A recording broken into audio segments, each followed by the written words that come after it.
आए थे, हट्टे कट्टे थे और वो मुझे छोड़ के चले गए। जुलाई का महीना था। मैं इतना अंदर से टूट गया था कि मैं कुछ ही नहीं कर पा रहा था। मैं ना पढ़ पा रहा था, ना कुछ सोच पा रहा था, ना कुछ निर्णय ले पा रहा था। मैं फ्रस्ट्रेशन के ऐसे दौर में था जहां मैं बुरा रास्ता चुनना चाहता था। मैं चाहता था कि मैं बिगड़ जाऊं, क्योंकि ईश्वर ने मेरे साथ बहुत बड़ी नाइंसाफी की है। और हर बार मन में यही ख्याल आ रहा था कि तुम अच्छे क्यों बन रहे हो, तुम बुरा बन जाओ, क्योंकि तुम्हारे साथ जब ईश्वर ने बुरा किया तो तुम क्यों बुरा नहीं कर सकते हो। और मैं चुन सकता था बुरा रास्ता, और शायद मैं वही चुनने को आ गया। 2 महीने बीत गए थे, मैं उस डिप्रेशन से, फ्रस्ट्रेशन से बाहर नहीं आ पा रहा था। मुझे कुछ नहीं समझ में आ रहा था कि मुझे क्या करना चाहिए।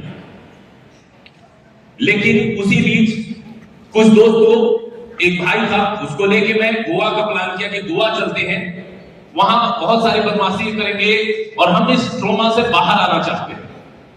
और जब मैं गोवा में था तो उसी दौरान मैं पढ़ाता तो पहले से था, और मुझे यह एहसास हुआ कि कुछ नया करना पड़ेगा अगर मुझे इस डिप्रेशन से बाहर निकलना है, इस कठिनाइयों से बाहर निकलना है, तो मुझे कुछ नया करना पड़ेगा। और मैंने वही डिसाइड किया था कि मैं एक YouTube चैनल बनाऊंगा। मैं पढ़ाता तो पहले भी था, लेकिन ऑफलाइन था, कुछ बच्चों को पढ़ाता था, 10, 20, 50 बच्चों को। फिर डिसाइड हुआ कि नहीं, एक YouTube चैनल बनाऊंगा और पढ़ाऊंगा और अपने आप को इस परिस्थितियों से बाहर निकालूंगा। मैं वहां से लौटा और मैंने YouTube चैनल स्टार्ट किया। छात्रों का सपोर्ट मिला, अच्छा चलने लगा। लेकिन पिताजी का एक सपना था कि तुम जॉब करो, मैं तुम्हें जॉब करते हुए देखना चाहता था। उसी 2017 में मेरा पीटी का रिजल्ट आया, मैंने मेंस दिया, इंटरव्यू दिया, मैंने बीपीएससी सिलेक्शन पाई। फिर अगला बार बीपीएससी दिया, फिर से सिलेक्शन पाई, और 2 बार मैंने लगातार बीपीएससी क्रैक की।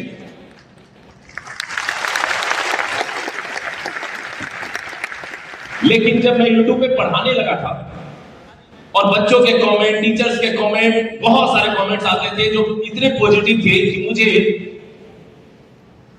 ये एहसास होता था कि जितना कठिनाइयों से मैंने बहुत सारी चीजों को सीखा है, शायद बहुत सारे बच्चों तक ये भी नहीं पहुंच पा रहा है। और उस दिन मैंने डिसाइड किया कि नहीं, ये जो YouTube की जर्नी है मैं इसको जारी रखूंगा।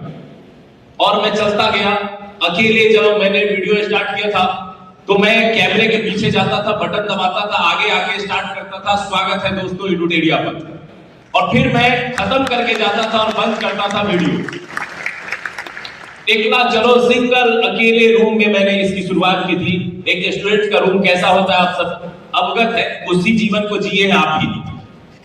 और वहां से स्टार्ट हुआ, कुछ दोस्तों की टीम मिले, बहुत सारे दोस्त यहाँ पे मौजूद भी हैं, और फिर धीरे धीरे टीम बनती गई।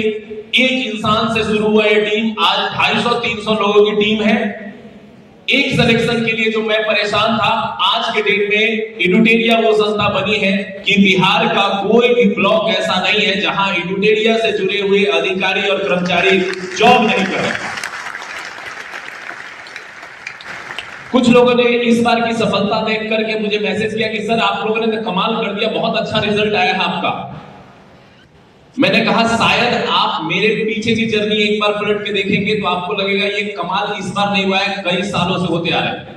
बस अंतर यह है कि इस बार मैंने आपको दिखाया और आप देख पाए। पिछले 4 सालों के जो रिजल्ट आए हैं बीपीएससी में, उसमें 50% तक एडुटेरिया से जुड़े हुए सीधे तौर पे छात्र चयनित हुए। और इस बार चूंकि 2000 की सीट थी तो सीधे जुड़े हुए 1000 छात्र जब सेलेक्ट हुए हैं तो सबको दिखाई दे रहा है कि एडुटेरिया ने क्या कर दिखाया है।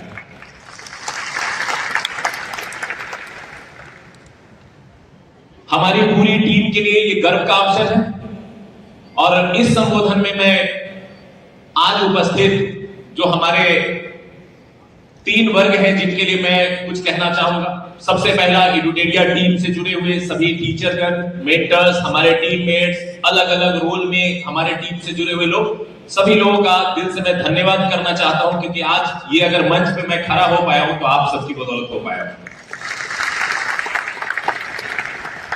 दूसरा, मैं सिलेक्टेड अधिकारियों को बधाई देना चाहूंगा, उनको धन्यवाद देना चाहूंगा, कि उन्होंने अपने जीवन में इस तरह से ईमानदारी से प्रयास किया कि कल तक वो भी एक छात्र थे, आज दूसरों के लिए रोल मॉडल बन गए।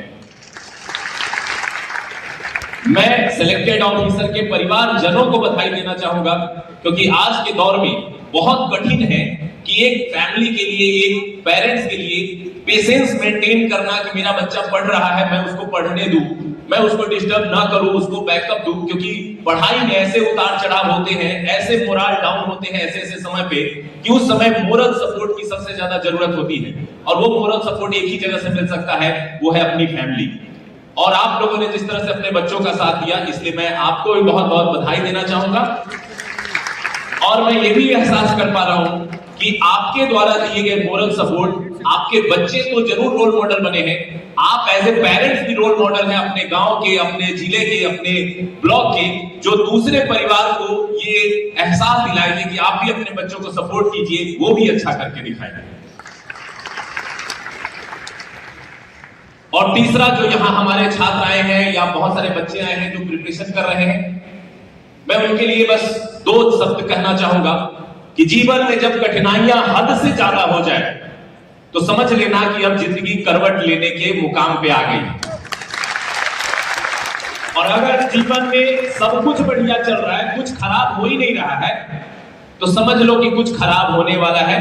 और जिस दिन तुमको लगे कि मेरे जीवन में बहुत खराब हो गया है, तो समझ लो कि अब टाइम आ गया है, अब कुछ नया होने वाला है और अच्छा होने वाला है। तो ईमानदार प्रयास कीजिए। एक छात्र के तौर पे मैं भी जब पढ़ता था, पिताजी थे, तो मुझे लगता था कि मैं पिताजी के लिए पढ़ रहा हूं, मैं पढ़ूंगा तो उनको खुशी मिलेगी, मुझे जॉब होगा तो उनको खुशी मिलेगी। लेकिन जब चले गए तब एहसास हुआ कि वो मेरे लिए बोलते थे, ये जब कुछ होता है तो मुझे खुशी होती है, मैं प्राउड फील करता हूं, मैं अंदर से उत्साहित महसूस करता हूं। तो मैं बस आपसे इतना ही अपील करूंगा कि आप अपने लिए कर रहे हैं तो ईमानदारी से कीजिए। ईमानदार प्रयास कभी भी विफल नहीं होता है। और जिसका सबूत अभी आप लोगों ने देखा कि जब 17 में ईमानदारी से मैंने एक काम किया तो आज मैं इस मंच पे खड़ा हूं।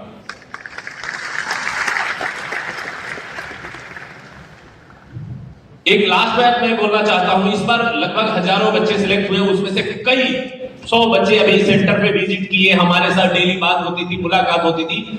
उसमें से शायद ही कोई स्टूडेंट रहा हो जिसने स्टार्ट ना किया हो कि सर आपका व्हाइट वाला वीडियो, व्हाइट बोर्ड वाला वीडियो सर, वहीं से शुरू किए, वही बिहार वाला देखे, वही हिस्ट्री देखे थे, वही ज्योग्राफी देखे थे।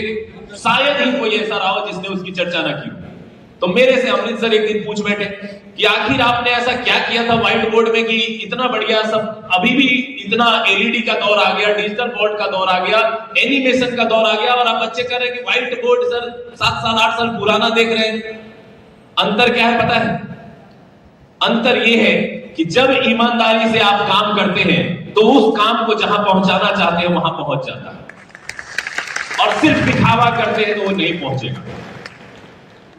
बस सिंपल सी एक कहानी आपको मैं इसी से जोड़ के सुना देता हूं, जो मैं अक्सर छात्रों को सुनाता हूं कि एक बार एक गुरुजी के पास जो है एक पिता अपने बच्चे को लेकर के पहुंचा और कहता है कि गुरुजी मेरे बच्चे को ना गुड़ खाने की आदत लग गई है, बहुत मीठा खाता है ये, इसको मना कीजिए। गुरुजी ने कहा कि 1 महीने बाद आइएगा। 1 महीने बाद पिताजी बच्चे को लेकर के पहुंचे। गुरुजी को फिर से पिताजी ने कहा कि मेरा बच्चा आ गया है, क्या इसको उपाय करना चाहते हैं बता दीजिए। गुरुजी ने कहा कि बच्चे तुम मीठा मत खाना, जाओ घर। तो पिताजी शौक हो गए कि भाई जब यही बात कहनी थी कि मीठा नहीं खाना है तो 1 महीने पहले कह देते, 1 महीने बाद बुला के क्यों कहा।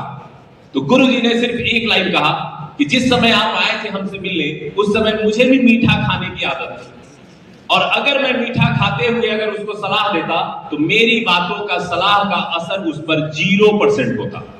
और आज मैंने 1 महीने से मीठा खाना छोड़ दिया है, अब मैं कहूंगा तो मेरी बातों का असर उस पर होगा।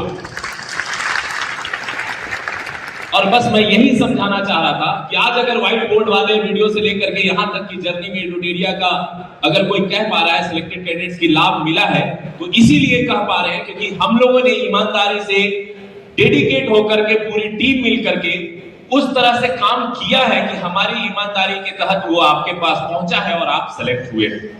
तो आप सभी को बहुत बहुत बधाई।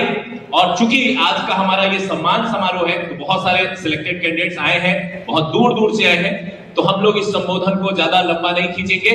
बहुत बहुत धन्यवाद, शुक्रिया यहाँ आने के लिए भी और इस हौसला अफजाई के लिए हमारी पूरी टीम के लिए। अभी एक लंबा कार्यक्रम रहेगा, बहुत सारी चीजों पे हम लोग चर्चा करेंगे और हमारे जितने भी सिलेक्टेड कैंडिडेट्स हैं उनका अभिवादन करेंगे। Thank you so much sir, thank you so much sir, thank you so much.